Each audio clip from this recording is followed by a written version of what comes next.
Welcome back to ThinkTech. I'm Jay Fidell, and today we're going to talk about political campaign financing in Canada, here in View from the North with Dr. Ken Rogers. We're going to compare political campaign financing in Canada with the U.S. and our Citizens United problem, baggage, if you will. Right after this, we'll drill down and find out more.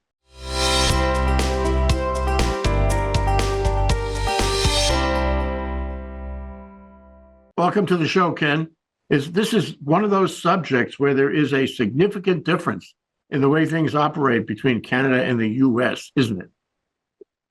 It is, but you really have to start with the idea of when you say campaign spending and financing, what do you mean? You got to sort of define what you're talking about. Because if you're going to have rules, you got to have rules for what? And then the second side of that is why do you have any rules, or why should you? Well, I'll answer that now that you posed it as a question.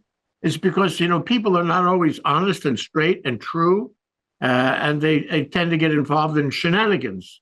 So the idea is that a free society, a democratic society, voting is very important. Campaign spending is very important. It preserves the democracy, and you cannot afford to have shenanigans. I agree, but I'd say it a little differently. I mean, I would say that the reason you should have rules for campaign spending and financing is so that the people, the citizens, have the power in a country, rather, as opposed to really you can have corporations, unions, organizations of some sort, or individuals that have a lot of money. Simply that group or any segment of it really using their resources to pay for the election outcome. Are you trying to have the citizens at large decide the outcome, or the money decide the outcome? Well, boy, that you really touched on something there, because the natural progression, is to move toward the money, following the money, and then the money gets to determine the power. This is not a good thing, but it is happening in the United States, by my observation, increasingly so. Well, it is so everywhere in the world where there's a democracy. There's always an effort by those with the money, whether it's corporations or organizations or unions or just very, very wealthy individuals, are trying to have, a disproportionate influence on the results. Now, it's perhaps at its biggest scale when you get right down to municipal elections. And you're saying, well, should a real estate developer be able to put up enough money to get, the mayor and a few council members so that they can then, get extra treatment in zoning? Like the quid pro quo is most obvious at the municipal level, but really when you get to the federal levels, you can say the American far right is really pushing generally, let's have less government. In particular, let's have less taxes. Let's have less taxes for the wealthy. Let's have less environmental rules, which will affect certain types of businesses where the far right is very involved. And I think that really the whole basis of democracy is to have, the individual citizens having an equal say, rather than any particular person or group of persons having a disproportionate influence. And the U.S. is sort of the worst case in the world of let's call them so-called democracy, because I question whether the United States is really a democracy. Mm. There's so much distortion in the U.S. voting that it's not really a pure democracy. Like the Greek Senate would describe what is democracy. But in the Greek stuff, of course, they didn't let the slaves vote. So, you talk about different jurisdictions, and you talk about rules, and you talk about municipalities versus provinces versus the federal government in Canada. And of course, we have different rules too for different jurisdictions. But am I right to think that the rules you talk about for the federal government in Canada are not the same as the rules for the provincial governments, and maybe even for the municipality? That's correct. The provinces decide their own rules, and we have two provinces that have very few rules. Saskatchewan and Newfoundland, are almost a free-for-all. However, I still think their elections are less influenced monetarily than are most elections in the U.S. Mm. Well, the big question really for the U.S., the one that gets under everybody's saddle, is the PACs made possible, the anonymous PACs, if you will, made possible by Citizens United and our esteemed Supreme Court. Do you have such a thing in Canada? Essentially, no. Importantly, when you take a federal election in Canada, they have to call an election. There isn't an automatic date at which there will be an election. So when an election is called, there's really only a dribble more than a month from the day they call the election until the day the polls are closed. The last election in Canada, about a year ago, I think it was 36 days during this election period. Well, during the election period, no corporation, union, or other entity can spend any money whatsoever to influence how voters will vote. Basically, there's a preclusion. Now, a corporation can make certain contributions in Canada, but everything in Canada has a much fuller disclosure. Importantly, in the Citizens United decision and what's happened with these PACs in the U.S. is that whose money it is unknown.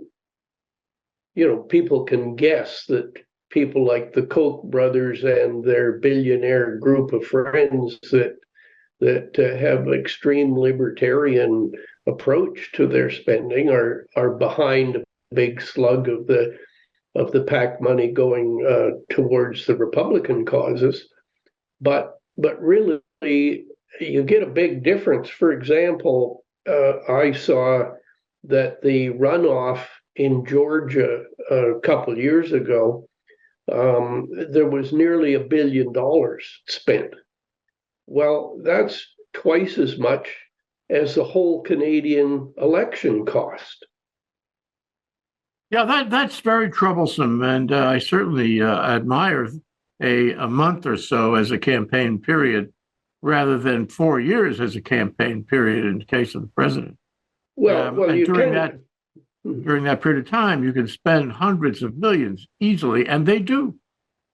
Yeah, well, one of the weird distinctions in the U.S. with the Citizens United is as if dealing with an issue has nothing to do with the election. Well, I think the issues and the parties are so obvious a connection, so you really need to have, what are you trying to have rules for?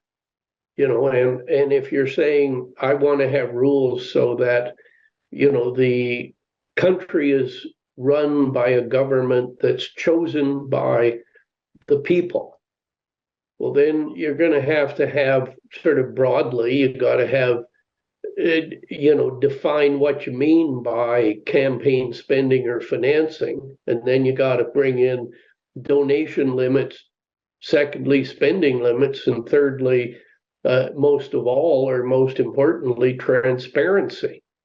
Well, the key where Citizens United really muddles up the US thing is the transparency side. There's no transparency. So then, you can have dirty tricks it's just undemocratic. One can use the idea of US elections are worse than Canadian because of gerrymandering. Like in Canada, every 10 years they redraw the districts or, the election districts. And that's similar to the US, but, in Canada, they have an independent group drawing the boundaries. Well, you immediately can have the opposing parties complain like crazy about the independents drew a bad map. For example, I saw an article about near the city of Winnipeg and in the province of Manitoba, that one of the districts was redrawn from a totally urban district to where about a third of the new district would be a very rural area, like a farming area. Well, if you studied the votes in the previous elections, plural, like going way back, very similar to the US, the more urban the population, the more liberal they're voting, and the more urban or rural, the rural tends to have a heavier conservative slant. So suddenly you had that constituency was by with the member of the federal legislature was from the New Democratic Party, which is sort of like Bernie Sanders' level of small L liberalism, whereas the rural area voted very conservative. If you have suddenly the new constituency, he may not be able to win that seat again. So, a couple of thoughts on what you said. First is, Bernie Sanders has a new book out. It's called "It's Okay to Hate Capitalism." This is an interesting statement of where he is on the spectrum. I don't think the Canadian party that I mentioned is anti-capitalism, but really, you could have anti and be against libertarianism, I think, is a better way to phrase it. The other thing is, and let me try to remember exactly what this was. There's a very good Frontline movie on PBS about PACs and Citizens United, and the distinction point, which I think you referred to, is that if the PAC is giving to a cause, it has greater freedom. It has less, it has no encumbrance at all. If the PAC is giving to a candidate, then there's greater encumbrance. And the distinction point between the one and the other is blurred, because if a particular candidate is giving, is supporting an issue, and the PAC can give to the issue, not the candidate, and get away with murder. And so what the PACs do under Citizens United, and it's in the decision itself, is they give to the issue, not the candidate, but they're really giving to the candidate. And there have been attacks on Citizens United. There have been some Supreme Court cases attempting to reverse that decision unsuccessfully so. Supreme Court has refused to reverse it and refused to clarify this distinction between giving to a cause versus giving to a candidate. So I think the way it's come out under Citizens United, it's really terrible because, you know, the decision defeats itself in so many ways, even if you accept the notion, you know, that you can have PACs and you can have the general concept of these secret funds. But it's worse now because of this vagary between giving to a cause and giving to a candidate. The other thing I wanted to get to with you is I was really surprised to find that the government, well, let's talk first about limits. You know, there are campaign limits in Canada, there are federal limits and there are provincial limits. There are all kinds of limits, and they're not very high. This is with due regard for the fact that the campaigns are shorter. Candidates spend less money, so the limits are smaller too. Aside from, I don't know how much, I don't know what the maximum limit is. Can you talk about that? Contribution to buy a candidate, like the individuals can contribute $1,700 to a campaign. A individual candidate, they could also spend another $1,700 to that party. Now, you'd say, well, what about if spending the money for the candidate next door, you know, and the one in the next province, you know, and, you know, the Canadian stuff varies whether you're talking during the election period or money that is to be spent during the election period or whether it's for the years in between. So we have a mixed bag in it, and it, you know, the federal is, you know, fairly well established where individuals cannot contribute, you know, money during an election period to any candidate other than the jurisdiction in which they live or where they're voting. You know, you know, we have a lot of limits, but one of the odd items is the federal government itself contributes to the parties. I was going to ask you about this. Is the reimbursement system, right? And also when an individual makes a contribution, let's say if I give my $1,700 to my local candidate in my riding or my district, that $1,700 I get as a tax credit. You know, that's as if that was almost like taxes I paid. When you fill in a return, it's almost like I'd paid taxes. So instead of the taxes, I gave the money to my local candidate. You know, it's pretty close to that in terms of tax advantage. So, you know, we're trying to get, you know, the public purse supports the political system in order to limit what the wealthy can do. You know, because if you eliminate the wealthy as contributors, you really aren't going to get much money. You know, most people are not inclined to dig in their pocket to give money for a political contribution.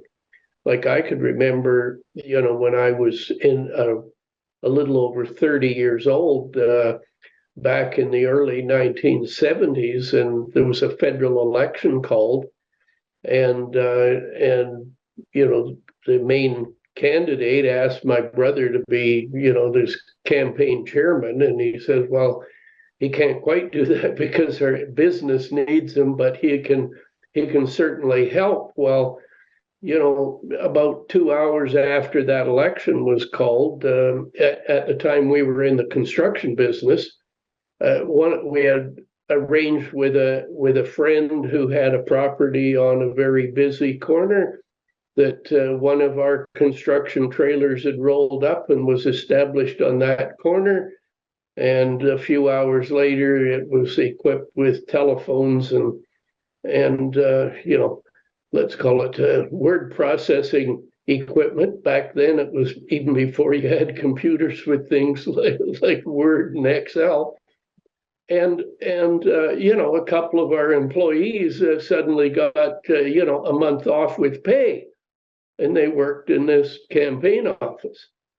Well, you'd call that, was that sneaky getting around anything? At the time, I'd never heard of financing or spending rules or limits. I don't know that there were any at the time. That was just my brother's way of saying, well, we got a few bucks here, we can help get this thing going. And I think when you look to the future of elections where you don't have newspapers, how do you find out anything about your candidate? Where George Soros kind of underlines that idea, it'd be nice to have a proper way to find out. And you're going to have a much, much bigger emphasis on the local door knocking, campaigning, signs and local pamphlets, because how the heck could a person find out who's running, especially in a municipal election? Well, it's interesting. We've seen a number of these elections around the country where a given candidate espouses a certain public policy view, okay, and then that candidate is elected, and then that candidate tells you, I was only kidding. My public policy view is different, and what are you going to do about it? Too bad for you. But if you could follow the money, you would know that somebody owns him. Somebody is calling the shots about his public policy view. If you cannot find out who is contributing to him, you won't know his real public policy views, his real sensibilities. And furthermore, you could, with some of these PACs, the money could be coming from anywhere, and from the worst public policy oracles in the country. And so and there's no, as you say, there's no way to find out what this candidate is really like. You have to know the money. I agree with you fully. And, therefore, the United States is less democratic than Canada and most of Western Europe. Yeah. Well, I wanted to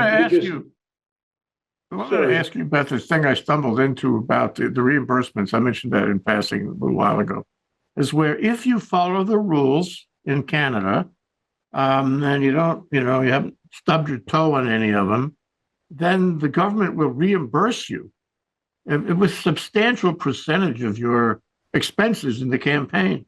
I find that extraordinary. So the candidate actually gets money from the government after the election if he keeps his nose clean during the election.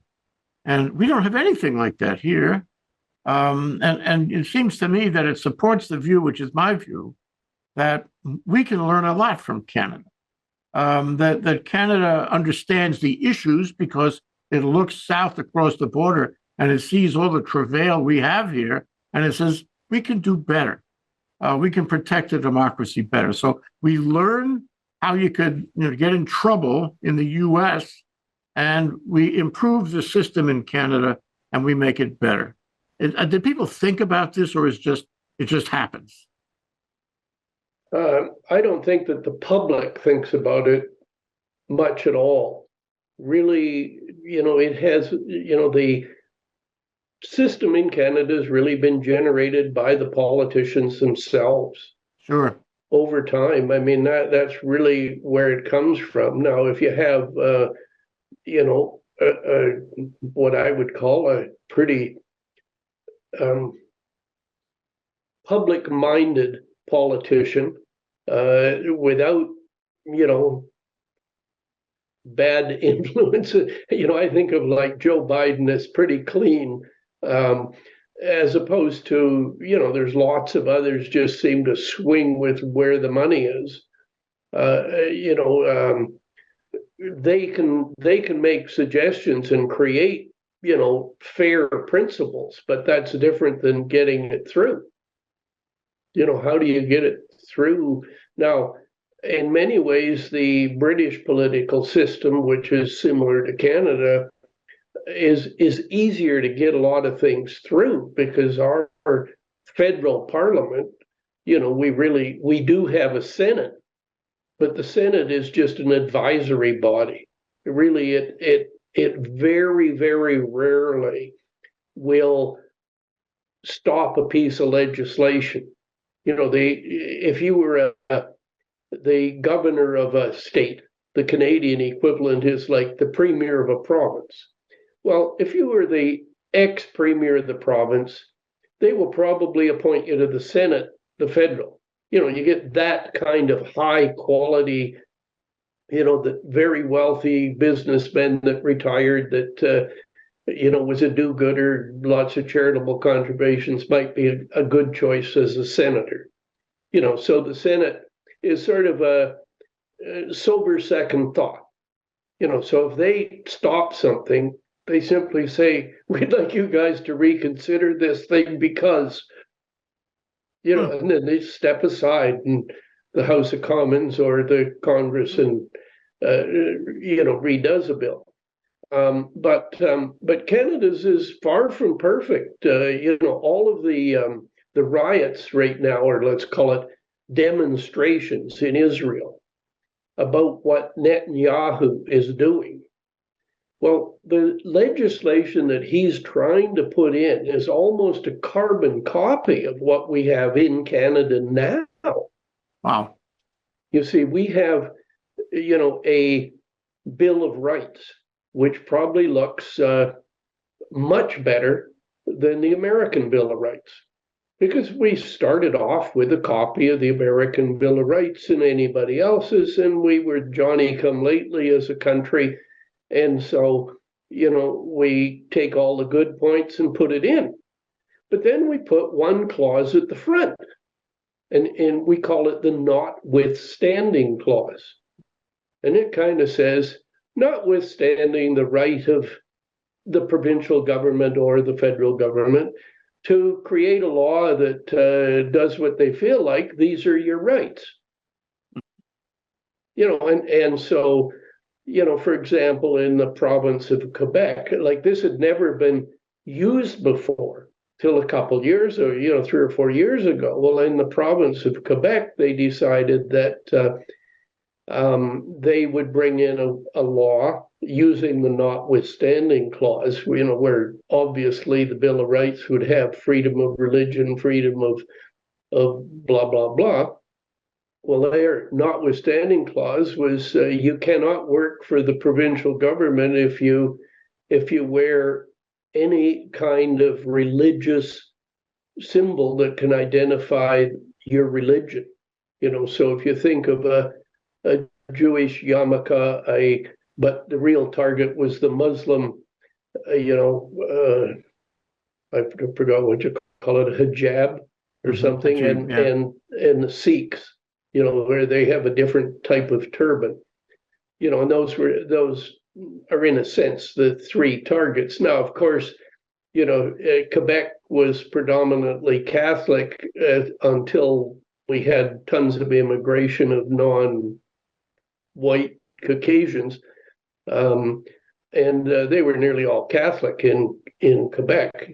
So of course, if you've got your Catholic cross, well, you can just tighten up your collar a little bit and you can't see it. Well, that'd be okay, but it was discriminatory. And even though lots of Canadians, especially anywhere from other than Quebec, complained that this was unreasonable, well, it only took another year before the province of Ontario decided they would use the notwithstanding clause to fight some, provincial government union that wanted to let's call it like a nurses want to get a pay increase, or the garbage collectors want to get a pay increase. What a terrible result, isn't it? Yeah. So that, I think the objections in Israel are right, but that's a little off the voting, but where you got to have the rules, like who makes the rules and what exceptions can there be and how do you enforce them and what are the penalties for campaign spending and financing. I wanted to ask you, Ken, about the penalties.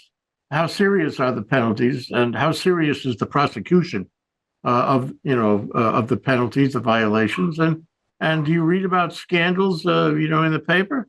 In the U.S. we have plenty of them, sometimes real and sometimes made up and fabricated in every way. But I wonder how that works in Canada. The first thing is Canadians are far more inclined than Americans to not cheat, to actually follow the rules. But, it won't take long for Canada to catch up if the status quo in Canada continues, where it's much like what I would call like in lawyers, since you're a professional lawyer, there's a bar association.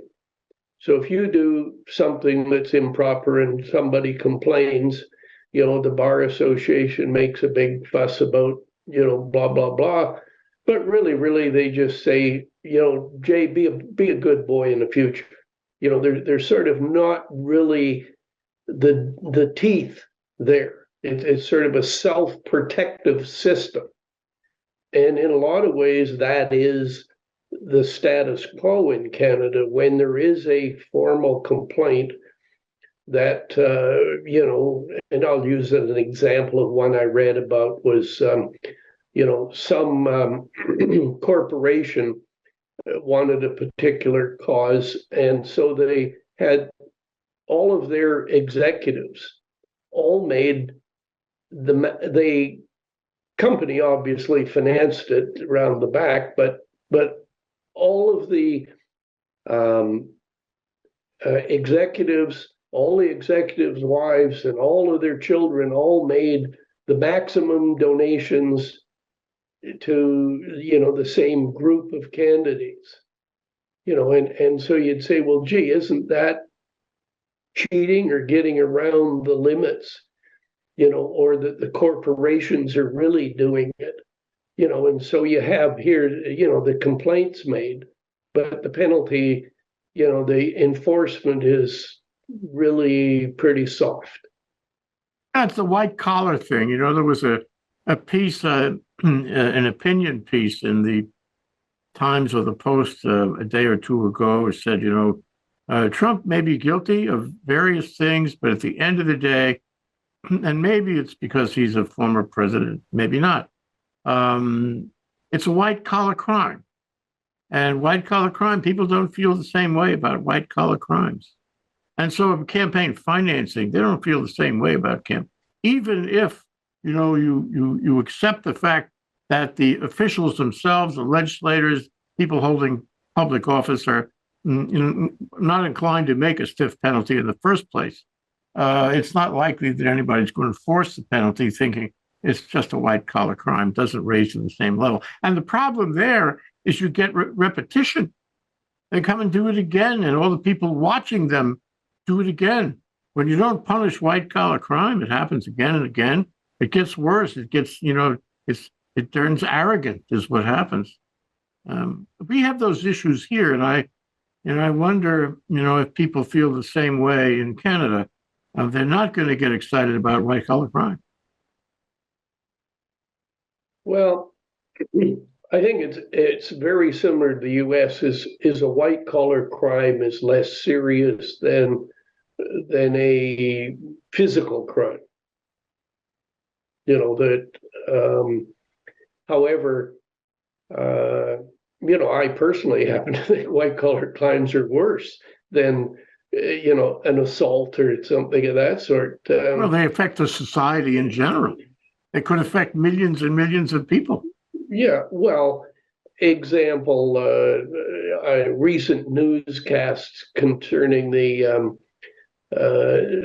Fox network, where they were very aware of the fact that those Dominion voting machines were quite okay, and there was nothing wrong with them. They were busy promoting that they were a key. They were all at fault. They were a cheating mechanism, that therefore the election was stolen, and they were pushing that. And that contributes to things like the January 6th mess in the United States. I tend to think that, those Fox hosts ought to be put in jail for 20 years or more.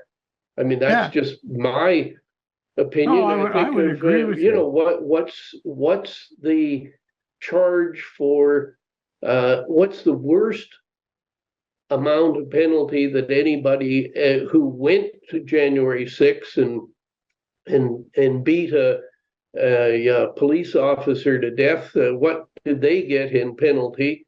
The Fox host should get more. Mm-hmm. Like that's my personal opinion. Well, they're undermining the democracy. They're undermining the society. How serious is that? It affects everyone. But let me go to one other thing.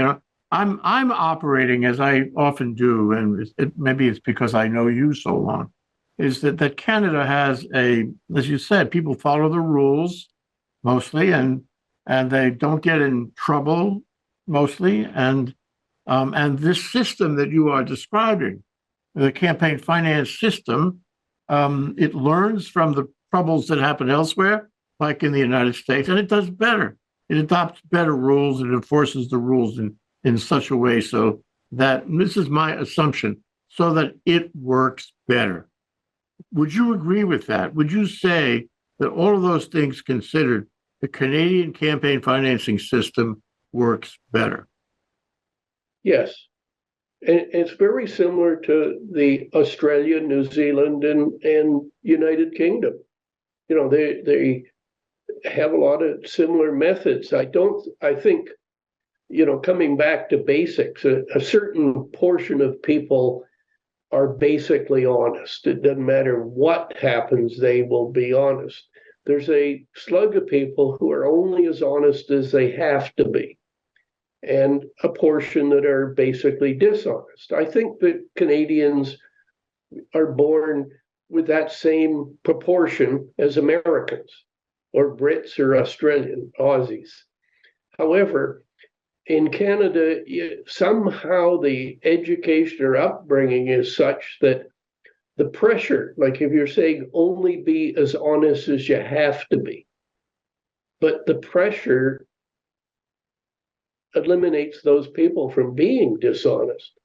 Really, there tends to be, a pressure, and I think that applies generally. Now, maybe I'm biased because I was born and raised in Canada, but I, have spent, 10 years of my life, adult life, really living in the United States.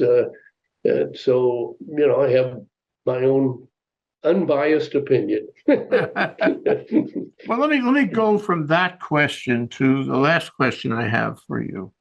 Let's assume that it is working better in Canada and other Commonwealth or former Commonwealth countries. I wouldn't go so broadly as Commonwealth.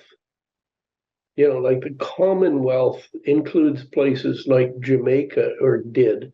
Okay. You got to limit it to the New Zealand, Australia. Those would be my primary. Britain itself. Yeah. So the question is, when we here in the United States look and assume that we have a rational Congress, which is not a good assumption right now, but assume for a moment that we had a rational Congress who wanted to preserve democracy, who wanted to preserve free and fair voting, who wanted to preserve the system in general. What could we learn from Canada? What could we take away from Canada to make a better system here? And I don't have to ask you about Citizens United, because I know that would be top of the list. We should strike Citizens United tomorrow morning. But what else? Well, you basically need in the political discussion, the real basics, where we started this program of, if you're going to have campaign spending rules and financing rules, you have to say, why do we have them? Why should we? Well, if you can establish first that the citizens should be able to decide, not, the people with the money, corporations, unions, miscellaneous groups, very wealthy individuals like the Koch brothers, they should not be able to buy the election result. Well, unless you get agreement on that, you really can't get too far. Well, if you have to sort of establish the real principles first. Do you want a pure, good democracy, or not? And so far it looks very clear that a huge portion of the United States does not want that at all. I mean, you can start with a whole bunch of variety of groups as to why they get there. But then when you take one group, maybe, very, very white only, white supremacy. So therefore, that will create a very small portion of the U.S. Population would say that's absolute adamant. We don't want our country to be taken over by anybody. It's got to be an us only. Well, the next little group, may be, anti equality of income tax or something, that the wealthy person should not pay any more tax as a percentage of his income as a little guy. Well, gee, if they can connect with the guy who's the white supremacist, then pretty soon you get a bigger group, and if those small groups can each violate common sense rules, then you can collectively get, so you just can't get a unanimous opinion on something that would be outright common sense. I mean, the U.S. can't even get into gun control. So if you're using, how could you possibly have a sophisticated, educated society be stupid? And you say, well, explain to me how the U.S. can't eliminate guns. And you'd say, well, that's a little more complicated, and it takes a whole bunch of subgroups, each with different opinions, to get to a conclusion that doesn't make sense. Yeah. And I think that's, where you got to start to real basics if you're going to correct the voting system and get rid of Citizens United. It's going to take some pretty powerful politicians to hammer things along. Yep, absolutely right, and that's the lesson. It's not just the rules themselves; it's the attitude around the rules. It's the attitude that makes the rules. It's the fundamental notion that binds the country together. That's what we have to look at. After that, it all falls in place. Dr. Ken Rogers, a retired Canadian businessman, helping us understand what happens in Canada, what the differences are, and what we can learn from Canada. Thank you so much. Thanks, Jay. I hope my unbiased opinion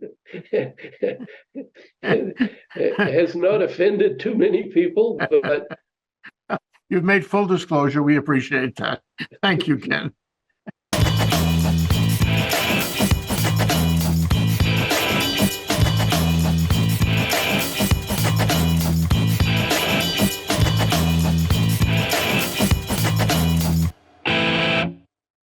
Thank you so much for watching ThinkTech Hawaii. If you like what we do, please like us and click the subscribe button on YouTube and the follow button on Vimeo. You can also follow us on Facebook, Instagram, and LinkedIn, and donate to us at thinktechhawaii.com. Mahalo.